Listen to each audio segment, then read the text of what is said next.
गुरु के ज्ञान का टीका मेरे मस्तक पे लग जाए।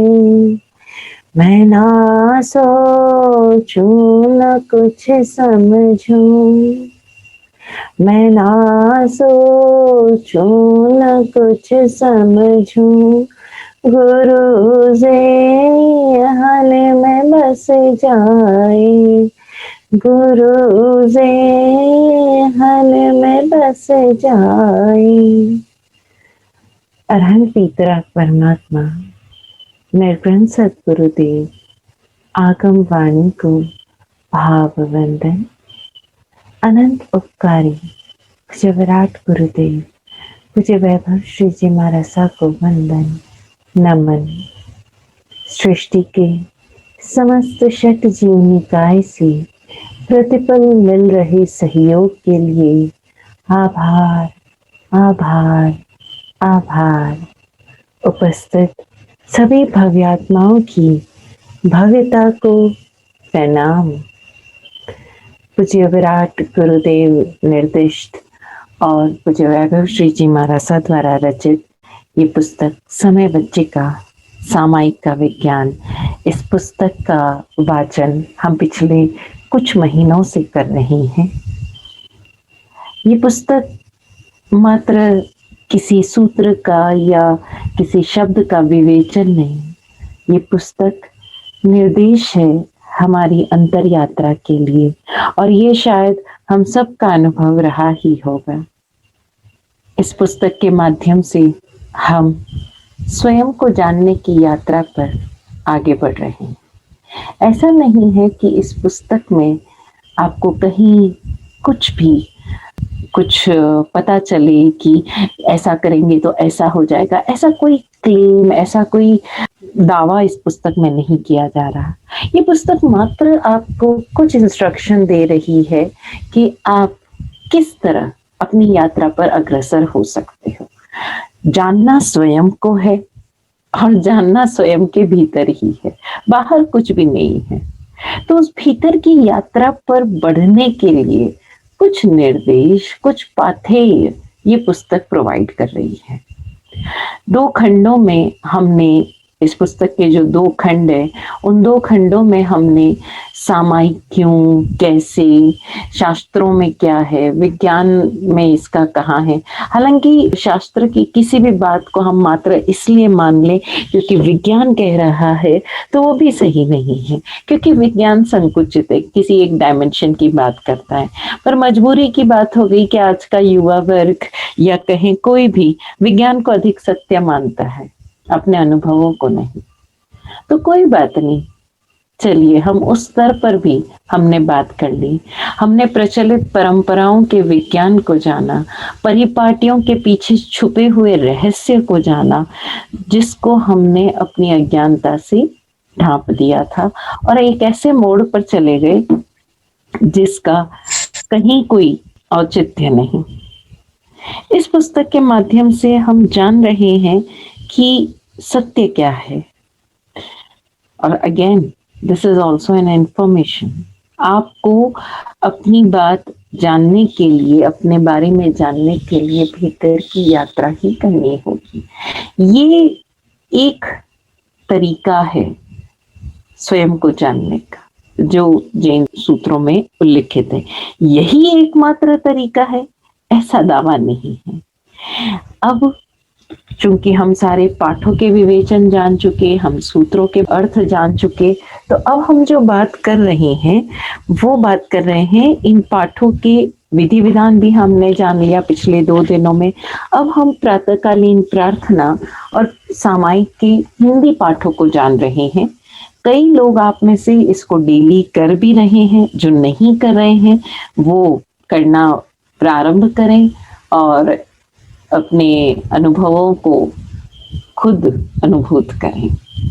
पेज नंबर 327 प्रातःकालीन प्रार्थना का पहला पाठ निद्रा दोष मुक्ति अष्टक। इस निद्रा दोष मुक्ति अष्टक के माध्यम से आप रात्रि के अपने नींद का, स्वप्नों का, जंजालों का, भ्रमित विचारों का प्रतिक्रमण कर सकते हैं। मैं पिंजरे का पंछी गुरुवर जग में असहाय निरा प्राणी, तुम फरमाते मैं शिव सोहम, पर वही योग्यता ना जानी। मैं पिंजरे का पंछी हूँ गुरुवर, यानी मैं यहाँ पिंजरे में बंधा हुआ हूँ। हमें लगता है ये हमारा संसार है, ये हमारा परिवार है, यहाँ हम सेफ है, लेकिन ये पिंजरा है और मैं असहाय हूँ। तुम तो फरमाते हो गुरुवर कि तुम शिव सोहम हो, तुम में वो सारी योग्यता है, लेकिन मैं वो योग्यता नहीं जान पा रहा हूँ, क्योंकि मैं अपने में ही बंधा हुआ, अपने में ही उलझा हुआ हूँ। दिन भर कथा का बाधा पीड़ित, रात्रि में जब सो पाया हूँ, निंद्रा में अलभ की पूर्ति है, नखनी का स्वांग रचाया हूँ। अलभ यानी जो दिन में मुझे प्राप्त नहीं हुआ, मैं नींद में उसी को इमेजिनेशन में, कल्पना में जीता हूँ। मन का अवचेतन भाग मेरा क्या क्या आरंभ कर जाता है, शंकित कंकित वितिगच्छित हो, फिर बंधन को पाता है। मेरा जो अचेतन मन है वो क्या करता है, अचेतन और अवचेतन, वो रात्रि नींद में वो सारा खेला फिर से रचाता है और फिर नए नए आरंभ करता है। शंकित भी होता है, कंकित भी होता है, वित्तिगच्छित यानी कि हिपोक्रेसी, अंदर कुछ बाहर कुछ, नींद में वो सारा काम करता है और फिर नए नए बंधनों का निर्माण करता है।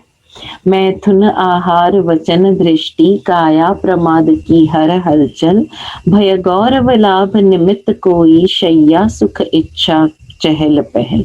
इन सब मुद्दों पर मेरा मन रात में भी गाय की तरह जुगाली करता है। आवेग कषाय उदय के सब, कल्पित मन सर्जन व्यर्थ बने। हे गुरुदेव, आपकी कृपा से ये जो भी कषाय के उदय आवेग मैंने रात्रि नींद में किए हैं, वो मेरे कल्पित मन के ये सारे आवेग जो मैंने निर्मित कर लिए, सृजित कर लिए, वो सब व्यर्थ बने, यानी मिच्छामि दुक्कडम हो। मैं स्वप्निल दुष्कृत्य भुला डालूं, मेरे भीतर से वो सारे दुष्कृत्य निष्फल हो और उनका कोई भी नई घटना मेरे जीवन में ना बने। ये तो 5 जो हुए वो हुआ नींद का प्रतिक्रमण। अब प्रार्थना ये है कि मैं अपनी दिनचर्या कैसे जीऊं। मैं योग्य बनूं जागृत चेता, दिनचर्या निर्भय आज रहे। बिना किसी भय के मैं अपनी दिनचर्या जीऊं। प्रेमी विनयी सेवा भावी चर्या विवेक घट सतत रहे। मैं प्रेमी बनूं, मैं विनयी बनूं, सेवा भावी बनूं और मेरी जो दिनचर्या हो वो विवेक पूर्वक, अटेंटिवनेस और अवेयरनेस के साथ घटित हो। आशीष ज्ञान श्री सतगुरु का सतगुण चिरमति में बसे रहे। गुरुदेव का आशीष, उनका ज्ञान, उनके सतगुण मेरे चिरमति में सदैव बसे रहे। बनक्षप शील उदकृत वाणी, मीठी सतहित मित बात कही।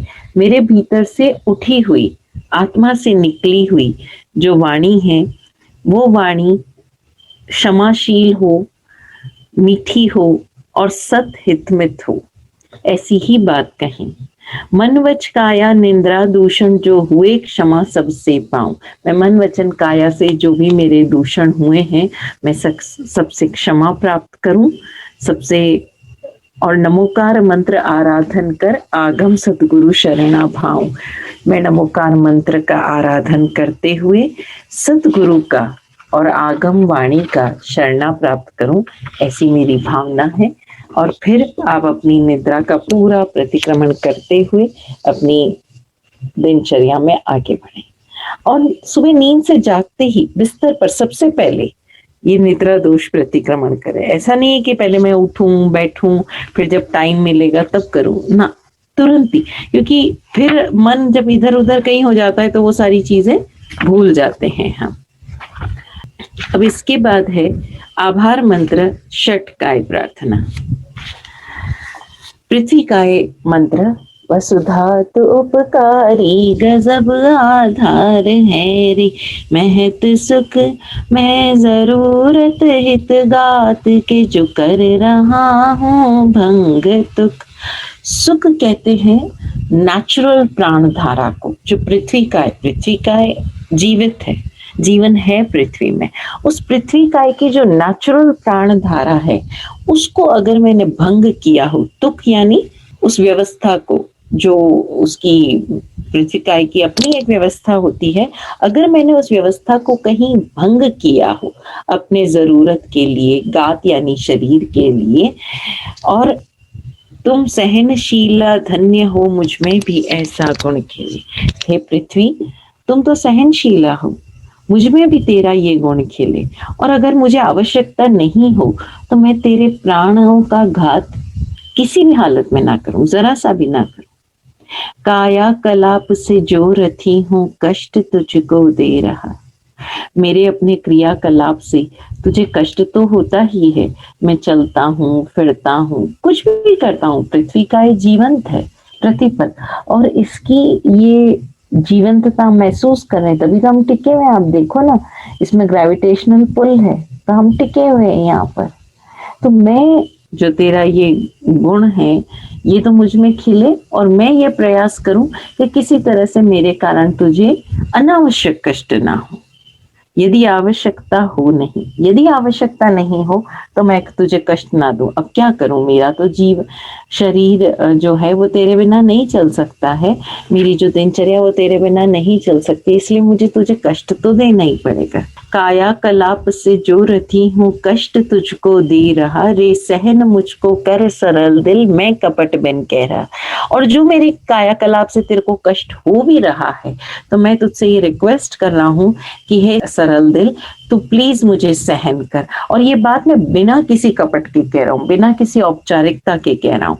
मैं गुरु कृपा होकर सिमित तुझको खमाता सतत झुक, आरंभ बिन चर्या करूं दिव व्यर्थता प्रति जाऊं रुक। मैं गुरु कृपा से अपनी सारी आवश्यकताओं को सीमित करते हुए मैं झुक कर तुझसे खमत कामना करता हूं, और मैं ये प्रयास करूंगा कि मैं बिना कोई नया आरंभ किए अपनी चर्या को गतिशील बनूं, और जो दिन की दिवस की व्यर्थता है उसके प्रति मैं रुक जाऊं। हे मातृवत पोषिका, दिव्य भव्य पृथ्वीकाय, आपके उपकारों के प्रति धन्यवाद, आपकी सहिष्णुता को सतत नमस्कार। सदगुरु आशीष से यह मन धीर वीर गंभीर बने, आपको अनावश्यक कष्ट ना देते हुए आज की दिनचर्या संपन्न हो। भूल चूक प्रमाद नियति संयोगवश प्राप्त आपके कष्टों के लिए खमत कामना, खमत कामना, खमत कामना। इस जीवन यात्रा में आप सदा सहयोगी रहो, हम परस्पर सहयोगी रहें। कल्याणमस्तु। अब काय मंत्र, अब काय यानी पानी के लिए।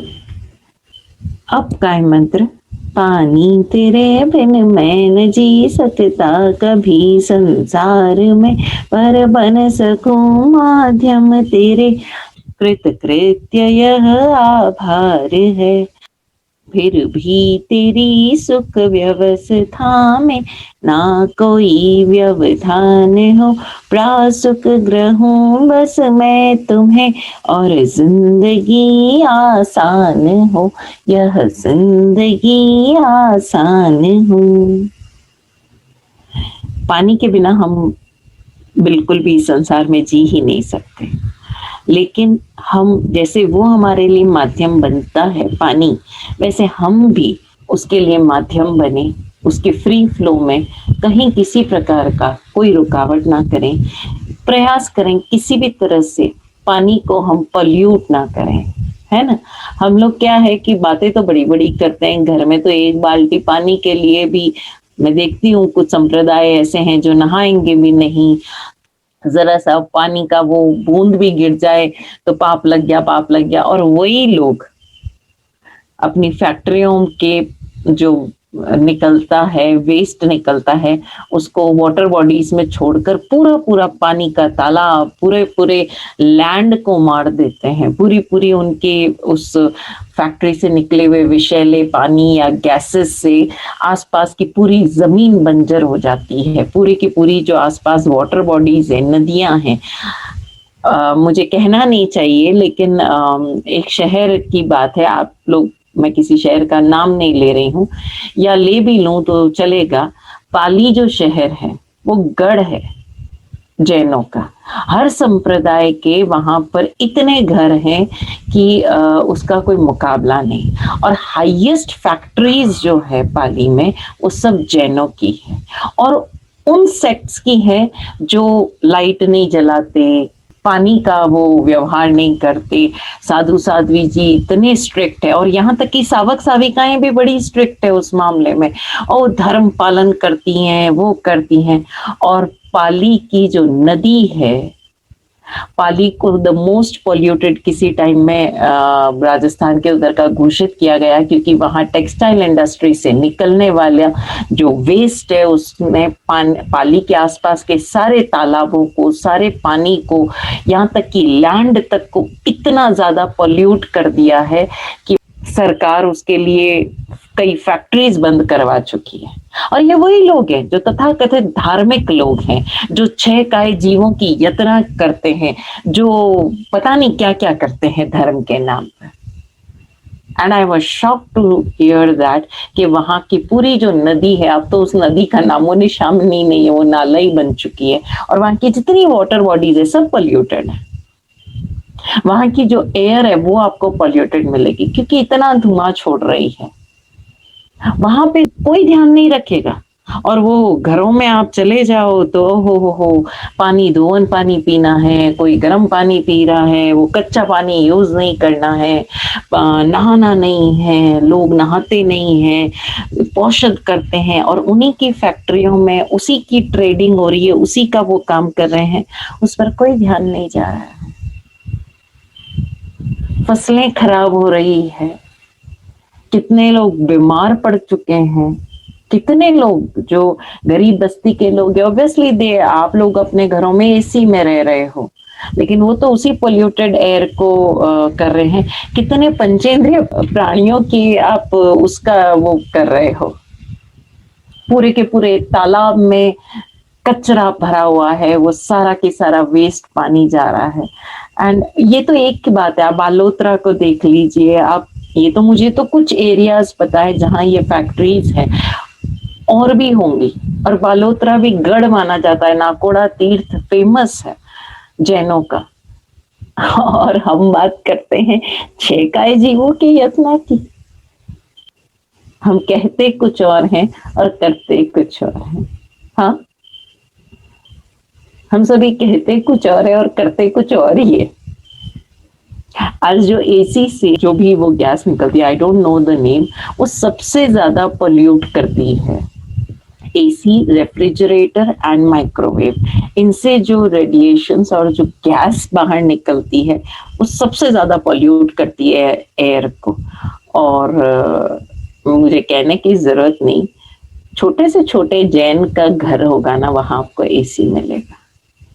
हम साउथ के अभी घरों में घूम रहे हैं, साउथ की यात्रा पर हैं, और हम देख रहे हैं कितने सिंपल तरीके से एक बनाना लीफ पर वो खाना खिला रहे हैं बड़े प्रेम से। और वो बनाना लीफ तो रीयूजेबल है, उसको तो वापस डाल दो जंगल में या मिट्टी में, तो वो तो खाद बन जाएगा, कहीं कुछ वेस्ट नहीं।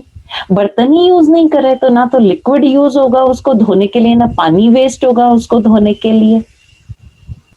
और हम देखो तो जरा चेक करें, हम 6 काय जीवों के यातना की बात करते हैं और हम करते क्या हैं। प्रासुक का अर्थ हम जाने, प्रासुक का अर्थ है जो मूल सत्ता से अलग किया जा चुका है। जैसे कुआं जो है वो अंडरग्राउंड वाटर है, उसमें उस कुएं की पूरी प्राणधारा है, लेकिन जब कुएं का पानी निकाल लिया गया, लाइक तालाब है, तालाब में पानी इकट्ठा होता है, तालाब की अपनी प्राणधारा नहीं होती। आपके घर का टैंक है वो प्रासुक है, क्यों? क्योंकि वहां कोई उसकी अपनी प्राण धारा नहीं है, वो पानी कलेक्टेड है, वो मूल सत्ता से, मूल चेतन धारा से अलग किया जा चुका है। जो मटके में पानी है आपका, वो प्रासुक पानी है।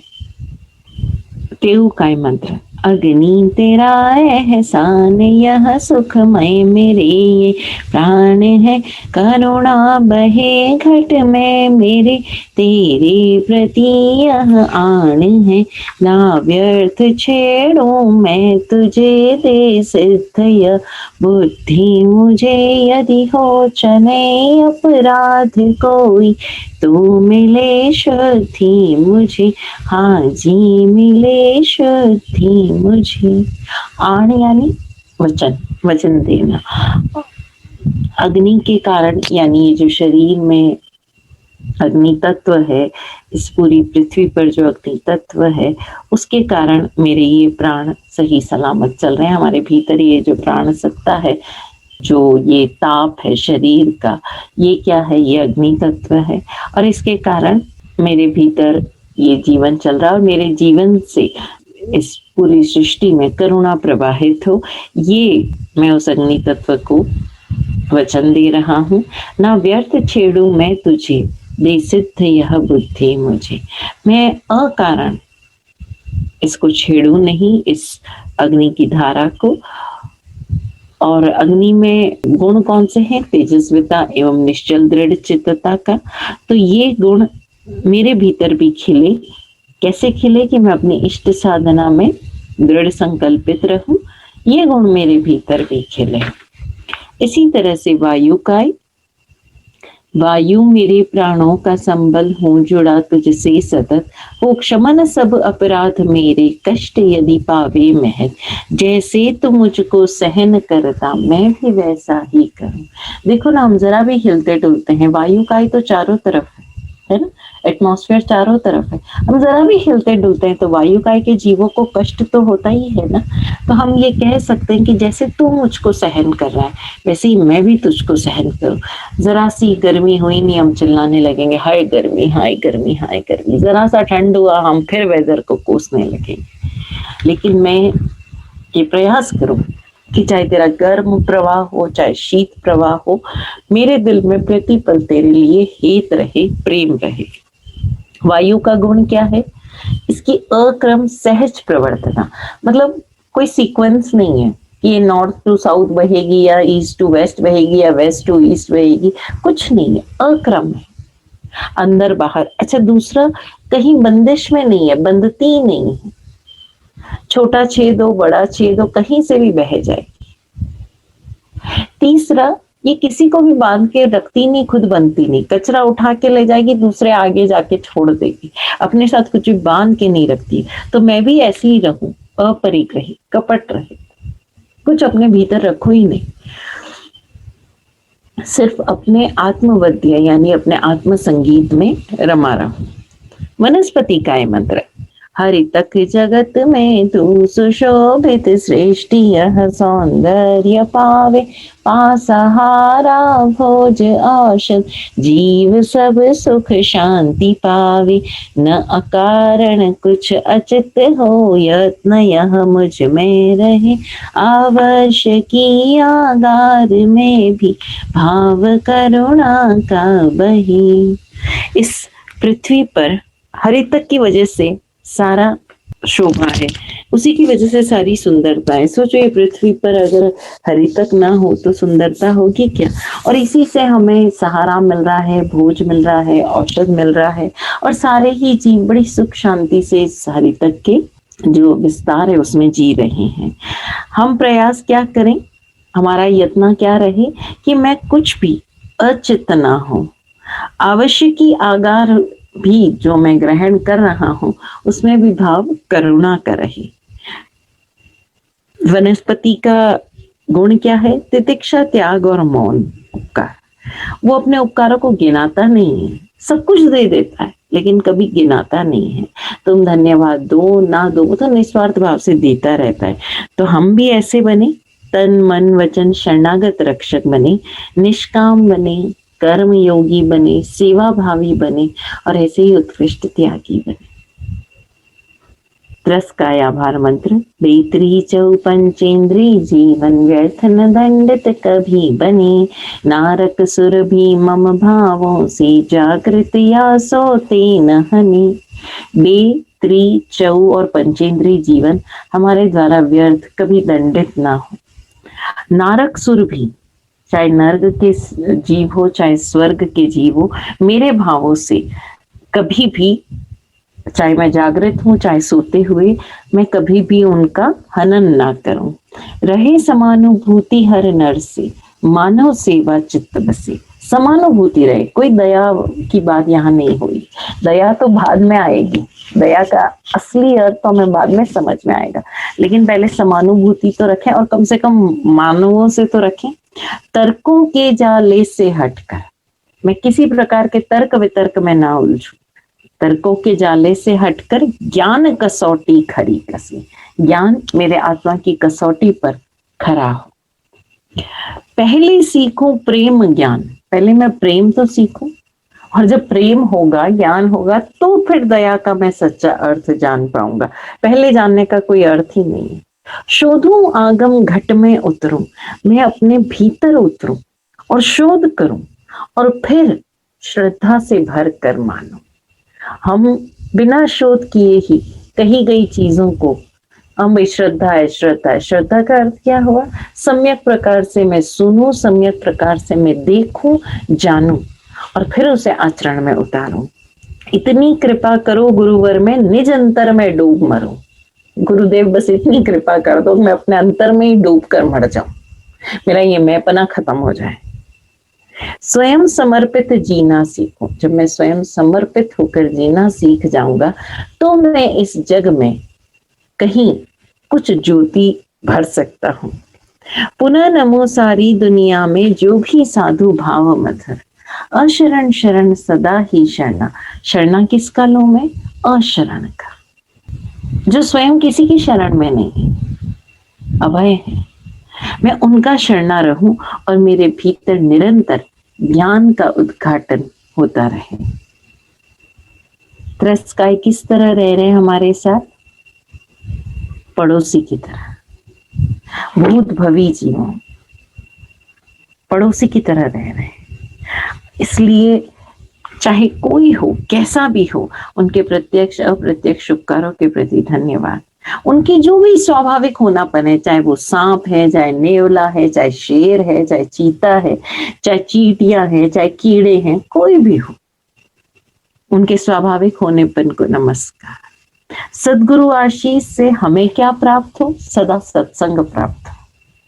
ये दुआ कीजिए, अपने लिए दुआ कीजिए कि हमें सदा सत्संग प्राप्त हो, हमें सदा ऐसा वातावरण। सत्संग का अर्थ केवल व्यक्तियों से नहीं है, संतों से नहीं है। सत्संग का अर्थ है कि हर वो संग जो आपकी ग्रोथ में मददगार हो, फिर वो चाहे कोई जगह ही क्यों ना हो, चाहे कोई व्यक्ति ही क्यों नहीं हो, चाहे प्रकृति का कोई हिस्सा ही क्यों ना हो।